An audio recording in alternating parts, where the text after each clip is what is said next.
Good morning, afternoon, evening or night, whenever you're watching this, welcome. I am not where I thought I would be. Lost is the wrong word. I simply took a wrong turning and found myself driving up a steep, narrow track that got steeper and narrower and comes to an end just a short way further on. I was looking for a particular little Scottish loch and I found this place instead, a currently abandoned, beautiful Scottish farmstead with glorious views and falling down outbuildings.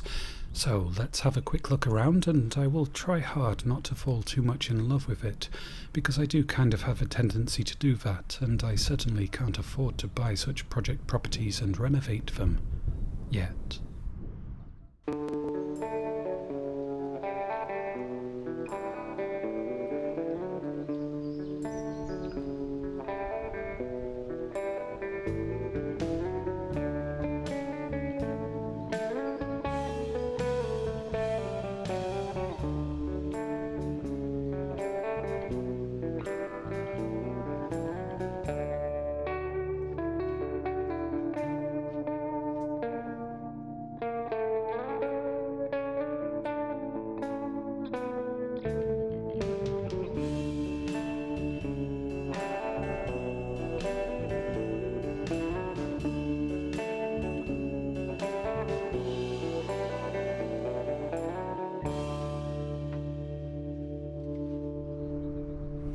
The sound, almost like a dog barking far away in the distance, is the wind moving the corrugated iron roofing, and the old grey wood scraping against the rusty nails that are holding this rickety building together. There's certainly beauty to my eyes in the decay and decrepitude of this. It's got a look which is very desirable and hard to emulate. Architectural salvage companies would salivate at the sight of this, wanting to strip it all down and sell the pieces. And I can't say that that's morally the wrong option. This is fairly close to falling apart anyway. The farmhouse itself looks in relatively good condition and boarded up, which will help preserve it until somebody takes it on. Don't think I'll be going in there. I don't want to break in or break anything here. And the hard rules of Urbex or Rurex that I abide by are tread carefully and take nothing away but pictures and memories. Now, this building seems to have most recently been used as a shed, and before that, indeed, probably constructed as and then used as a farm worker's cottage. No other way to explain this rather nice fireplace. Candle wax, and that strikes me as a dangerous place to put candles, this being a mostly made of easily flammable material sort of a building. A fairly nice example of a cast iron fire surround, and certainly not too far gone for an easy restoration if someone were inclined.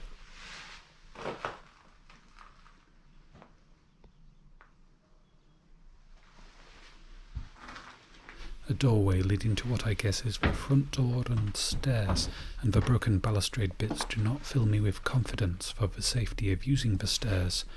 No, don't think they're safe, and there's a lot of water damage to the bits of the upstairs I can see, which means the floorboards too are probably not all that safe. Now that's quite something, a huge built-in cast iron range dominating the room, and with most of the back tiles more or less intact. Unlike the fire surround, I think there's little appetite left in architectural salvage circles for these. Likewise, I think the appetite for pulp western novels has tailed off considerably in recent decades. Now that is different, a Haynes car manual. There's always people taking on restoration projects, and okay, the Austin Maxi 1500 isn't everyone's idea of a good project. I've never heard of it, but somewhere, somewhen, someone will want a manual to aid in restoring one. Riveting. Steel plates, guessing it's part of a chimney, and it's kind of beautiful in a way. I didn't expect bits like this in a building like this.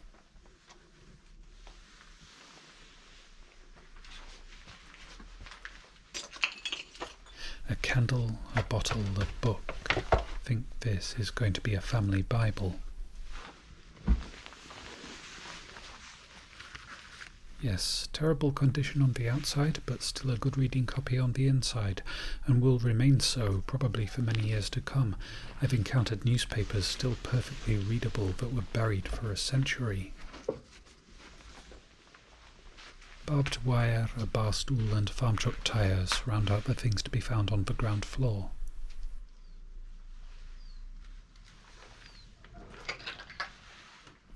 Not much to be seen of the upstairs, though there's only a few more years at most before the upstairs is downstairs too. Out the way I entered.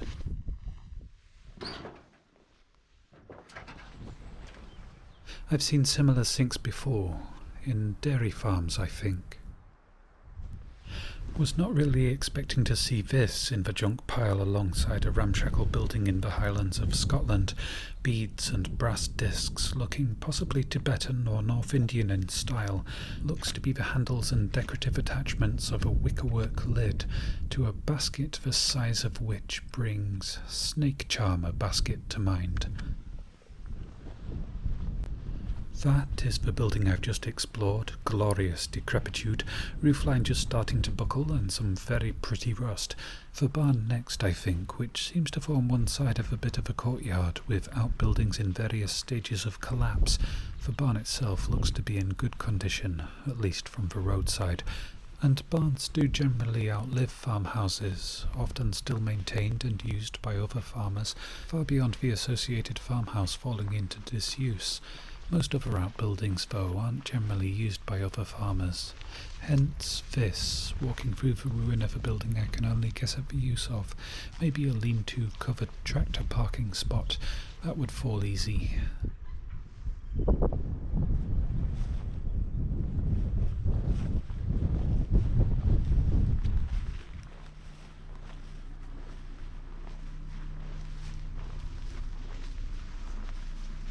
The barn first. I do like having a look around old barns. There's generally a nice feel to them and a quality of light.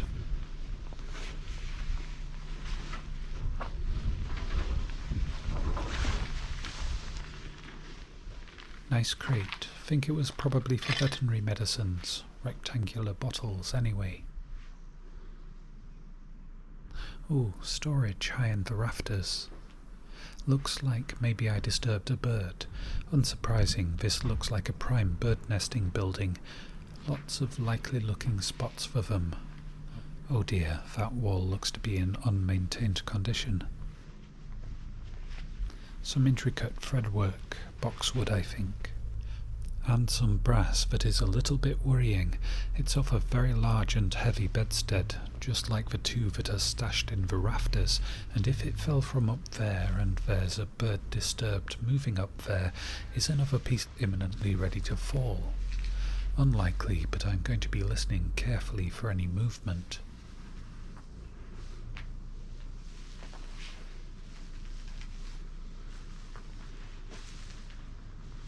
Oh gosh, I think that fell from the rafters. A two-person saw, 2.5 meters of snaggle-toothed tetanus risk. Very glad that it's already fallen. Pewter, I think, handle off some thin iron thing that's rusted away. A nice old sink, desirable for architectural salvages and often end up in artists' studios. Right, time for some artificial light, all the better to see what's lurking in the shadows. Another sink. And 2 more. Just going to check that there's not a rabbit or similar hiding behind them. No, but I'm always expecting something cute and furry or feathery to burst out of cover in panic and give me a little adrenaline rush. Now, what would that be? Doesn't look like there's a way into it from inside the barn, and no ghost of steps or ladders up to it, so a giant bat box perhaps? Stairs and doors to choose from. This one first, I think. Looks like maybe a built-in thresher machine? I am only guessing, and if you have better information about what it was, then please do say. Some nice aqua blue glass back there. Could possibly be vintage, but all of these down here look fairly modern. And alcohol bottles, at least for ones I recognise. This one, not sure about. No label, no embossing on the side, but something embossed on the base. Cossack vodka. 2 of these bottles, several hip flask style, and another few vodka bottles of the more standard round bottle variety. Cossack vodka is the variable I don't know, but all the others look to be of the very cheap and get you very drunk end of the alcohol spectrum. Don't know if it was the last farmer or local youth hanging out here after it was abandoned.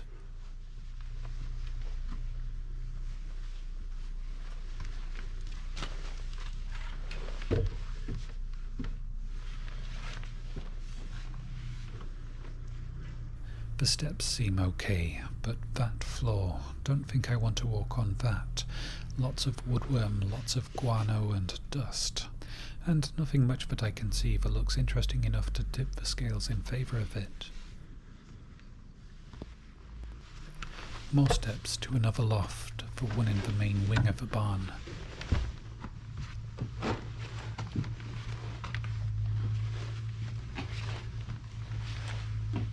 Some windows, a door, and an upturned toilet. No expectations means no disappointment, but not as many relics of interest in this barn as many I've explored. Maybe all the really interesting things are in the other outbuildings. The rapid weather changes of the Cairngorms National Park. I cannot read it as I can the weather in West Yorkshire. Rain certainly looks just about ready to fall, but it could be snow or hail or strangely sunny in a few more minutes. The wooden structure first, I think. Beautifully aged wood. Oh, it's a mechanic's workshop, and a broken spoon. That looks like pewter, the sort with lead in, and that suggests antique. Simple and broken, but antique nonetheless. The other things, scraps and bits and pieces that belong with tools, and of course people leaving are likely to take the tools. Tins, fan belts, hose pipes, some welding rods and files, a large wing mirror, maybe off of a tractor, and a cheap radio. Lots of bearings oiled and greased. And that's probably a first for me, seeing a very nearly empty tin of grease. I've seen many, often passed down through generations of tinkerers and never more than about 3/4 used.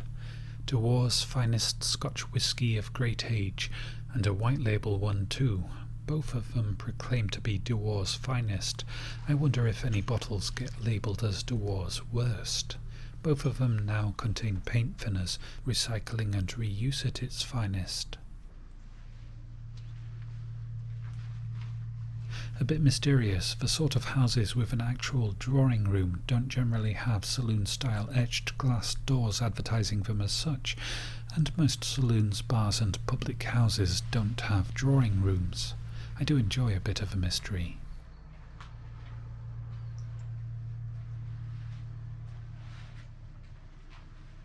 Hanging wire, hope it's not live. Hanging hose and more wires and instructions on the wall for obsolete equipment. It does look like this place was abandoned in an orderly manner, with thought about what to take and what wasn't worth moving to wherever the rest was taken. Oxygen bottle looks like a motor to power something that's no longer here, and Uncle Key's Christmas Rebellion. That sounds like a fun story. And it's Reader's Digest, so it's quite likely online and I can probably read it there. I will check before leaving and be back to read it if it's not easily findable or if there's no phone reception here, but for now let's keep the shot going and head to the next outbuilding down the line.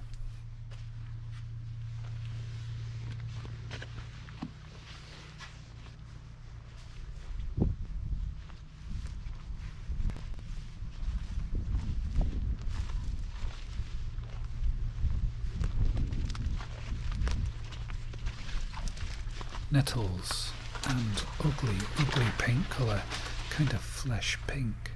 The brown is much better. Wow, okay, lots of detritus, lots of bottles, the ceiling falling down. Always assess the safety of ruined buildings that you might enter. I think I'm going to stick to this side of it. Torch on, I think. That's a fairly old iron, and this building inside does seem more domestic with its wallpaper and plasterboard ceiling. Food jars, alcohol bottles, animal medicine bottles, wires and rot. I think this building might be borderline between repairable and cheaper and easier to tear it down and rebuild.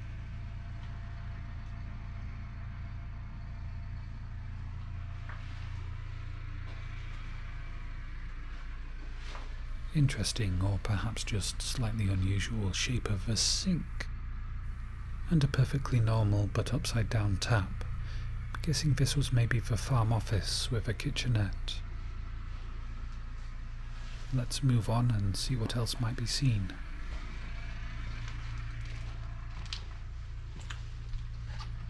Ooh, bottles still full of cow medicine, Stagger's injection for cows, and milk fever injection.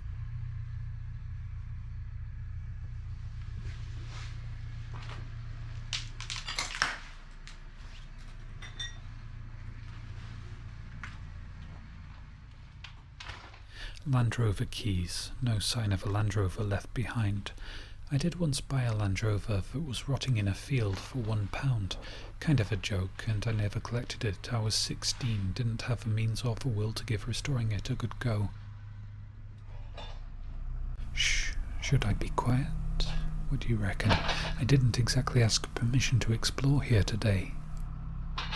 Not that that farmer lives in this farm, he's just farming the land, currently stacking silage. The tractor has moved off and I shall move on, skirting a lot of young nettles, so if anyone's wondering what time of year I'm filming this, and it probably will be many months before I release it, it's May 2023.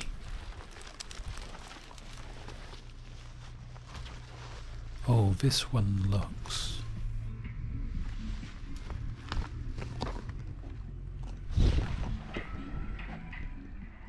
Wow, okay, not what I was expecting. Sorry about that. I heard music from the road, lowered the camera, writing off the shot as I often do if interrupted while filming, and then was surprised to see two people on hoverboards riding noisily down the road. I think that's what they're called, isn't it? One electric wheel and a bit of a board, gyroscopically levelled. Not exactly the hoverboards seen in Back to the Future, but those two looked like they were having fun. And I'm having my own brand of fun. Here be the interesting things. Trash to many, treasures to my eyes, tantalizing and tempting, and I won't be taking anything. I like the tin box. I like that cast iron pot. Oh, and that square aqua glass thing is the outer case for a dry cell battery. Found several of those, but never the glass case before. Some thick copper wire, that's always to my taste, though I do refrain from stripping it out of buildings. Scales. Must admit I do prefer my digital scales over any of the older ones I've tried. And part of a press. Apple press by the looks of it. It's got a touch of woodworm, as does every piece of wood I can see except for the roof timbers, which I guess must be treated with something they find unpalatable. Anyway, the floorboards and the beams supporting them are riddled with woodworm, and I don't trust them enough to walk on them. I should probably just go back down.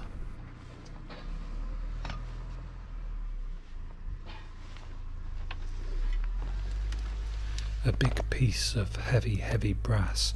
The scrapper part of me does really want that, not so much the lead attached to it, and really I have more than enough brass already for the next 10 years of forge fire-ups at my current rate.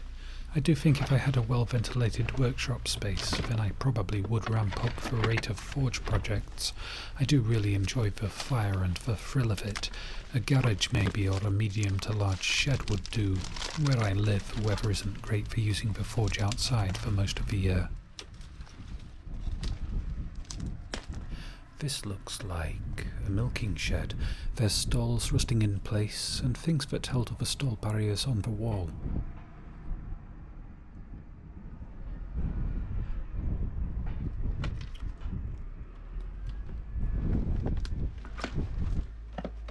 Cement board on the walls, a copper pipe and hose system. I guess it could have been a regular cow shed, but I think wasn't that the main use of a big barn.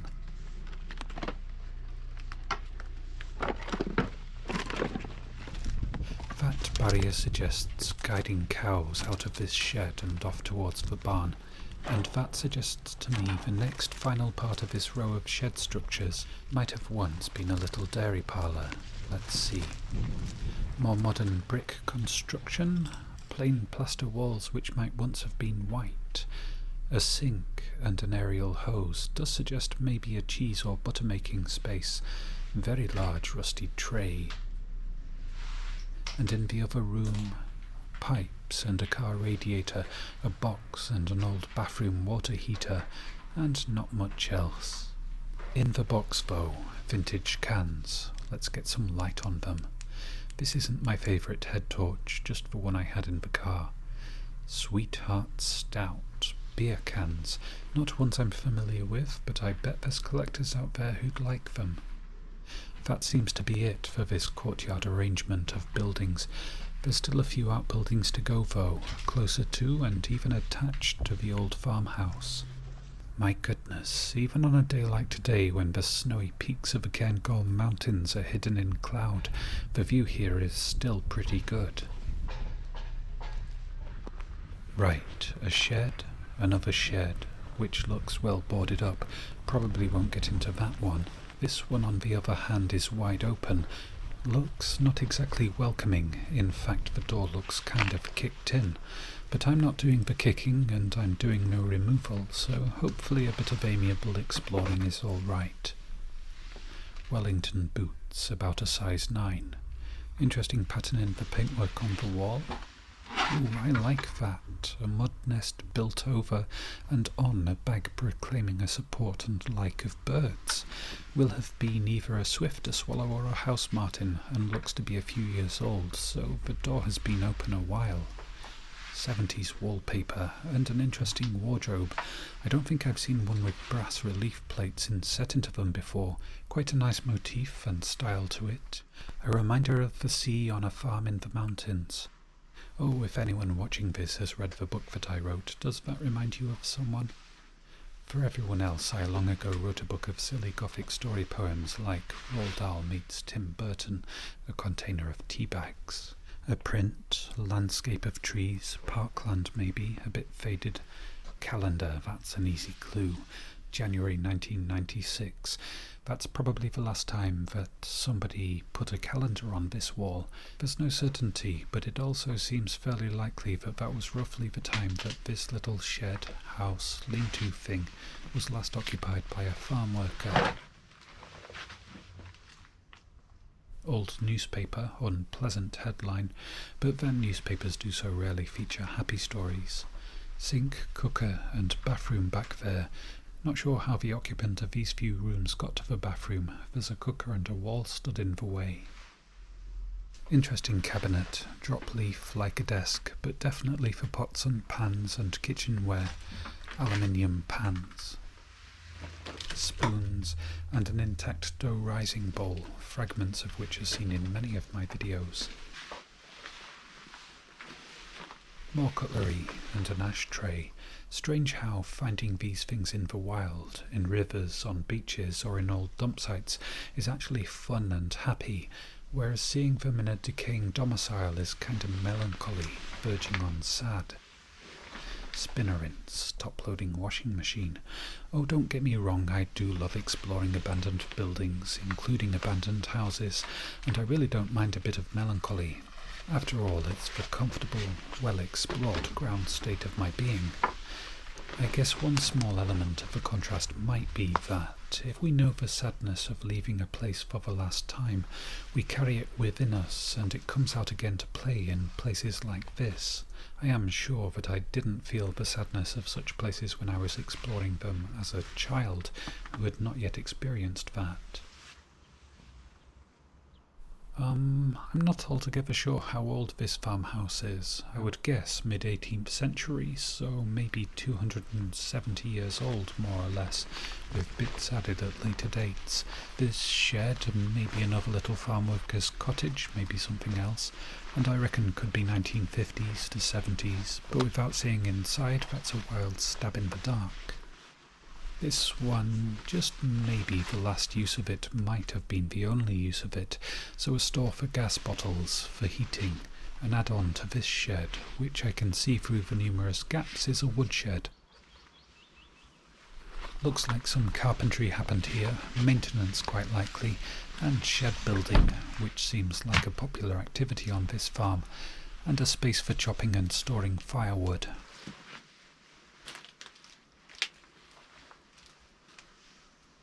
That's a fire brick. Rurex H7 for the back of a fireplace, I think. Might not be the most interesting of the sheds and is pretty close to falling down, but this one is my favourite so far. I like woodworking and the smell of wood. It's comforting. Is that, no, can't be, can it? It's the right shape, but the wrong everything else for a snowboard. That motor there doesn't seem to be anything left of a table saw, but I do think that that's what it must have been there to power, and I reckon there's a fairly strong chance that it might still work.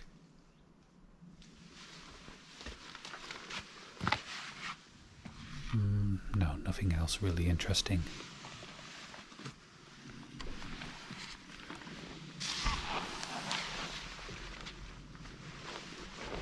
The driveway, still drivable, and let's just take a moment to appreciate the beauty of this old rickety, almost done-for shed. And if I move back a little, maybe get in some of the trees, that might make a thumbnail image.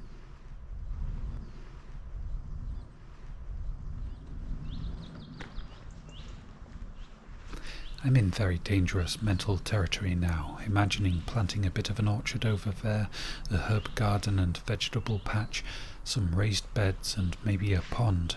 Repairs, a lot of repairs, and the house itself, the roof line looks intact but the upstairs windows are gone, so there'd be a lot of damp to contend with, likely needs replacement of some fairly major parts of it.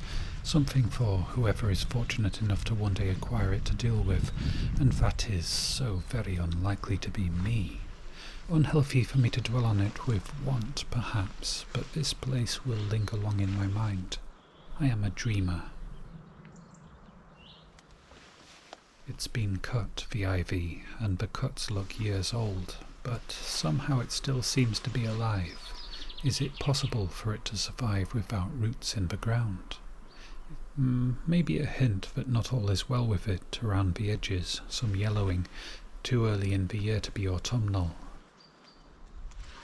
Some repointing needed, maybe requiring lime mortar. That thing looks like a climbing frame. Oh, this would have been a grand place for a child to grow up. A climbing frame, lots of woods for den building, mountains nearby, a loch with islands, and at least one ruined castle within easy walking distance. In winter there's skiing and, well, it's just quite an adventure land. My girlfriend did grow up near here, and did indeed have some adventures. So did I in West Yorkshire. Oh well, I missed that, and upstairs to the habitation with the kicked-in door.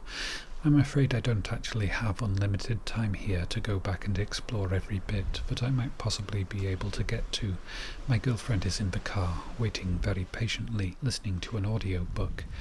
It's not what we'd planned for today, me doing an impromptu exploration and film, and I quoted 3/4 of an hour for it. It would really not be fair to go much beyond that, and I'm almost there with some more outdoor spaces, including a trash pile to take a look at, saving the best till last. After this, we're going to find somewhere for a nice swim. The first farm worker's cottage, the barn, and across the road to the rubbish pile. It kind of looks like the remains of maybe several sheds. I don't know which likely sheds might be missing from the many that still stand. Suggestions in the comments. This pile does look like it's got interesting things other than sheds. There's a pole or pylon with insulators, and quite a few people collect those, including at least one very nice member of my audience. So here are some, sadly a bit broken ceramic insulators, and I'll admit I'm a smidgen more interested in the thick copper wires attached to them. Ideas please for what you'd like to see me attempt to make with my forge.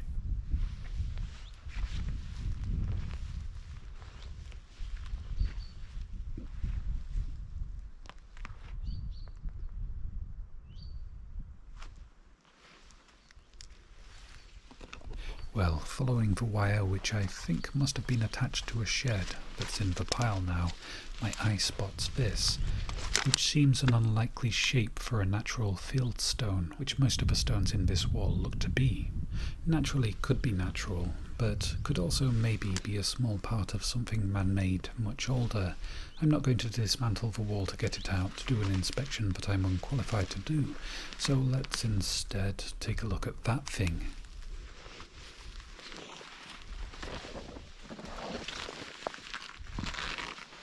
This regulated something. Raise, lower, but raise and lower what? Power, pressure or temperature perhaps? Some dials. Volts, so electrical power regulator. I do know at least 2 people who would love for me to find and collect something like this for them. And maybe one day I will, in a place where it's not really problematic to take things from. Even though this is a rubbish pile, it's an Urbex or rather Rurex exploration, which means that I can take nothing but memories and footage. One last panning shot to end a bit closer to my usual format. I do hope that you've enjoyed this video. If you have, and if you'd like to, then I very much appreciate every expression of appreciation that flows my way.